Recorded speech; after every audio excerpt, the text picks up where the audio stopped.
ఆ దొంగ విధవులు రాధాగారి మెళ్ళలో చైన్ లాక్కుని పారిపోతున్నారు. రిలాక్స్ గోపాల్, వాళ్ళ దగ్గర నుంచి నేను చైన్ తీసుకున్నాను, నువ్వు కంగారు పడకు.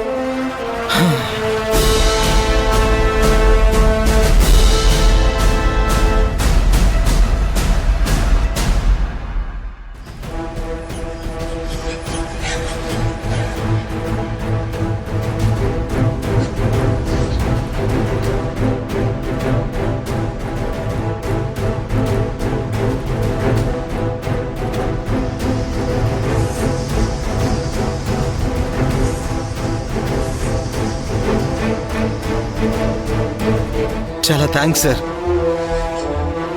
రాధాగారిని ఇంటికి తీసుకెళ్తూ మధ్యలో టీ తాగుదామని ఆగాను. రాధాగారు వద్దన్నా వినకుండా నేనే టీ తాగుదామని బలవంతం చేశాను.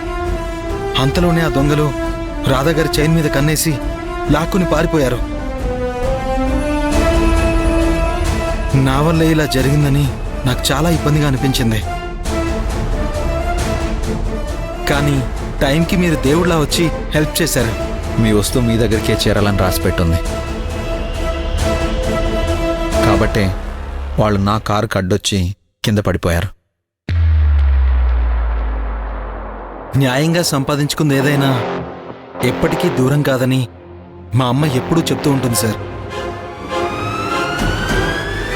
అది నిజమే అని ఇప్పుడు రుజువైంది కదా సార్? అవును.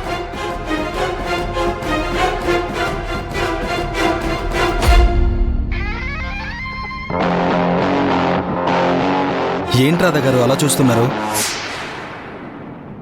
సార్ వల్లే మీ చైన్ మీకు దక్కింది. థ్యాంక్స్ చెప్పండి. థ్యాంక్స్. నిన్న టైంకొచ్చి నిశ్చయ తాంబూలాలు అందుకుని హెల్ప్ చేశారు. ఈరోజు దొంగలు చైన్ ఎత్తుకెళ్లకుండా కాపాడి హెల్ప్ చేశారు. మనకి ఇబ్బంది ఎదురైన ప్రతిసారి శ్యామ్ సార్ దేవుళ్ళ వచ్చి కాపాడుతున్నారు.